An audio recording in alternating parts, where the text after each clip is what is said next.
Welcome to the Dental Team Podcast. I'm your host, Kira Dent, and I have this crazy idea that maybe I could combine a doctor and a team member's perspective because let's face it, dentistry can be a challenging profession with those two perspectives.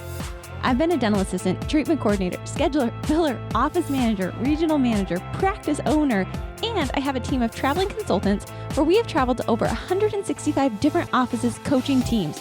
Yep, we don't just understand you, we are you.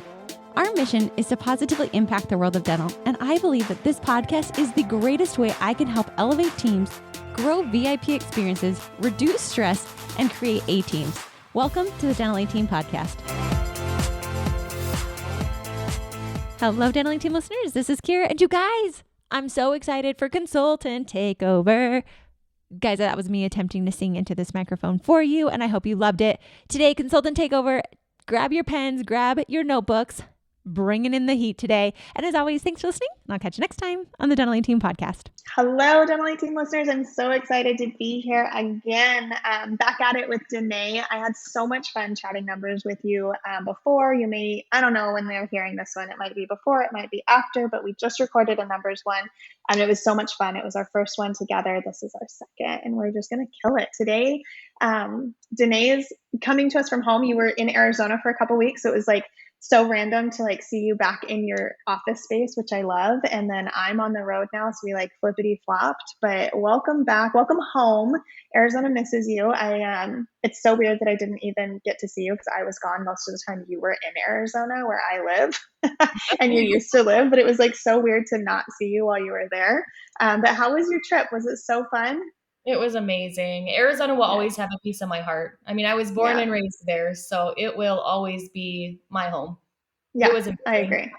Oh, good. Good. I love that you hit all of the staples. I agreed with most of them, but I do love it. I do love it. Born and raised in Arizona, girls.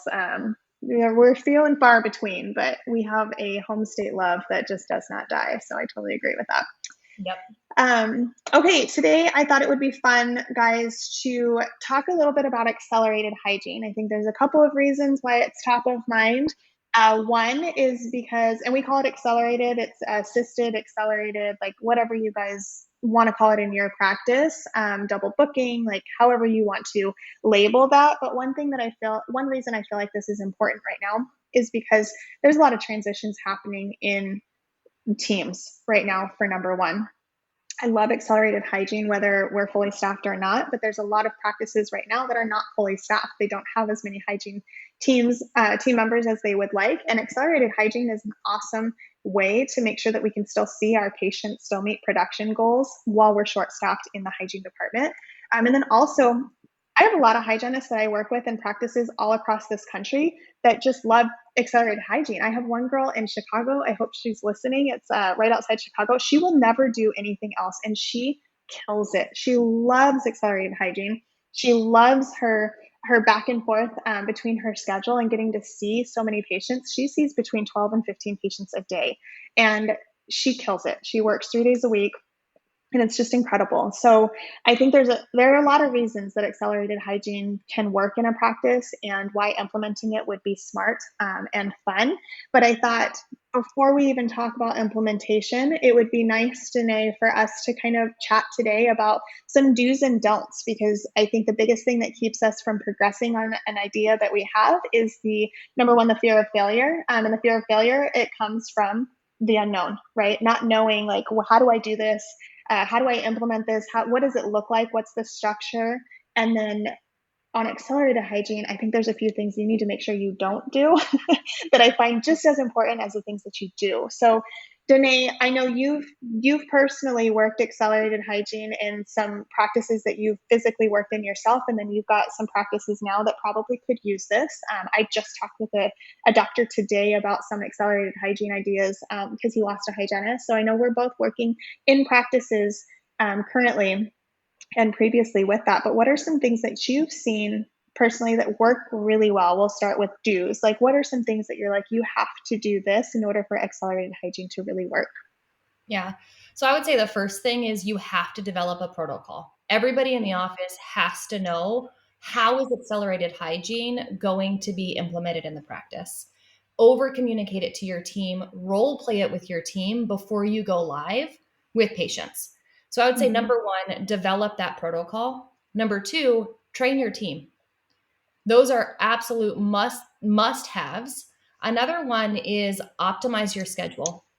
Really focus in on knowing where is your assistant versus where is your your hygienist within that appointment.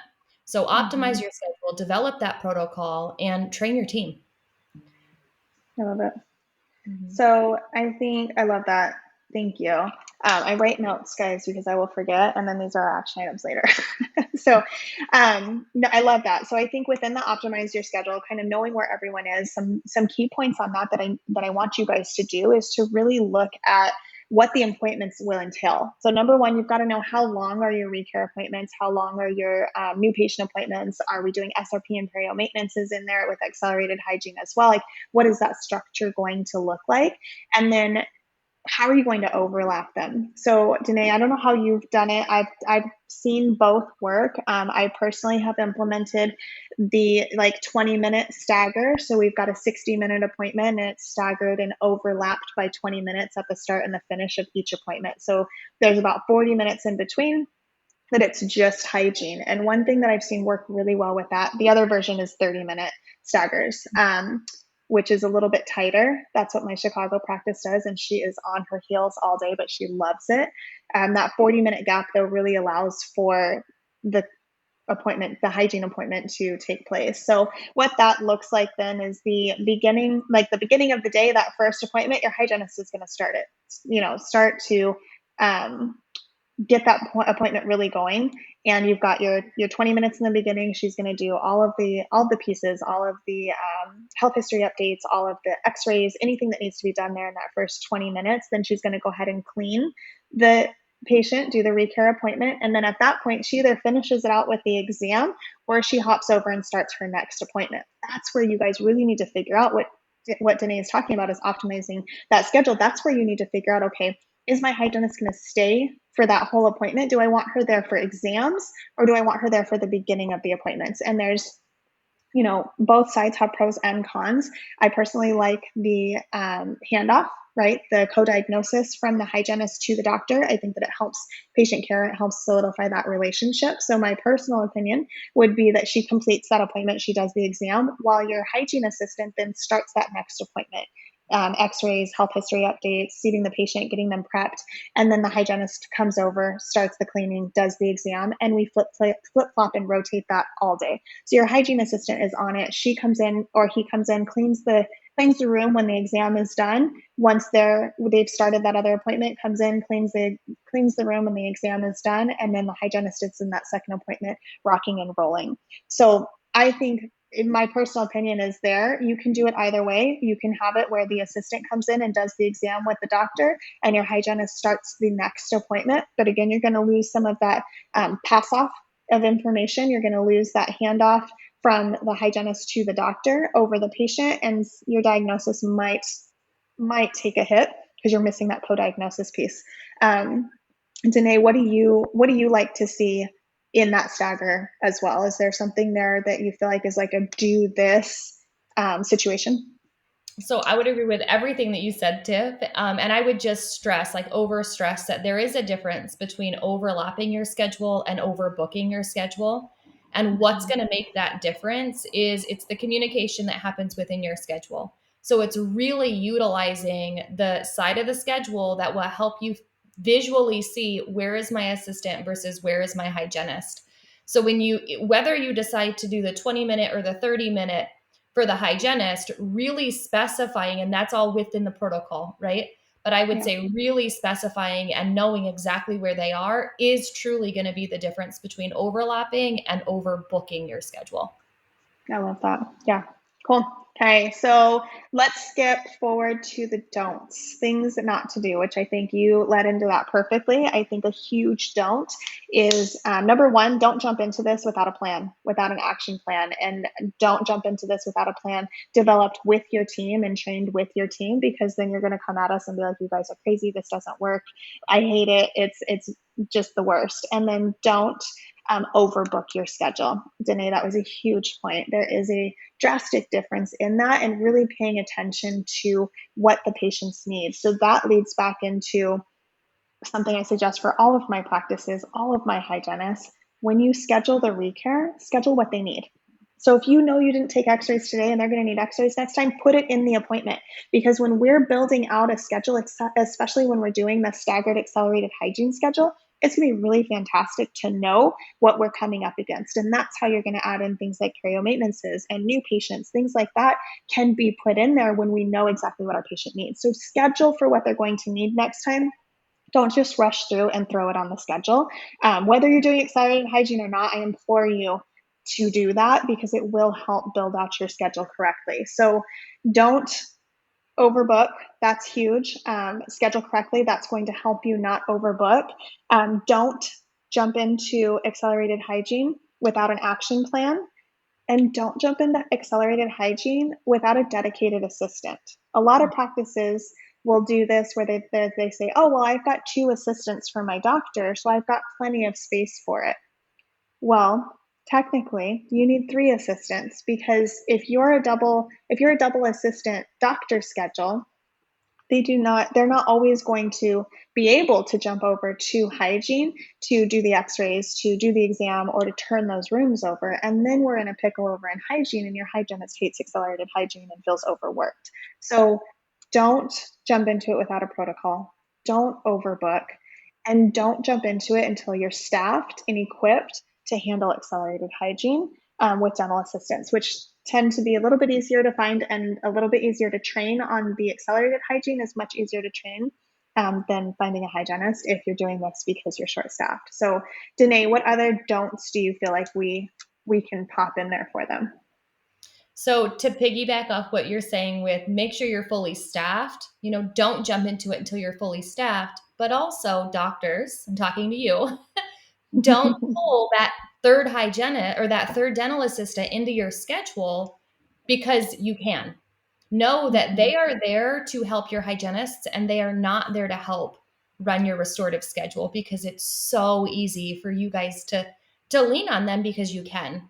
So know that you're fully staffed, but you're bringing them on to support your hygienists, and really hold yourselves accountable to not pulling them into your restorative schedules, even though you might feel like you can, because it will cause, what you said, it will cause burnout with your hygienists, because accelerated hygiene is truly meant to have that dental assistant with them. I would also say, don't skip on your patient education. It can be really easy to get into that appointment, start jiving through the appointment, and then try to hurry up and get to the next patient. But remember to hold yourself accountable and do not skip on that patient education, because it's so important. Yeah, that was a big one. I think that one right there, that patient education piece, should be right in your protocol. What does that look like? Like, what does your exam look like? What are the pieces? Just like you guys all have a new patient protocol, I'm sure. If you don't, we have them that we built out with practices, so reach out. But it's going to be very similar. What does that exam look like, and what does the education piece look like? That's a very good point, especially because even though the doctors aren't running accelerated hygiene, the hygienists are.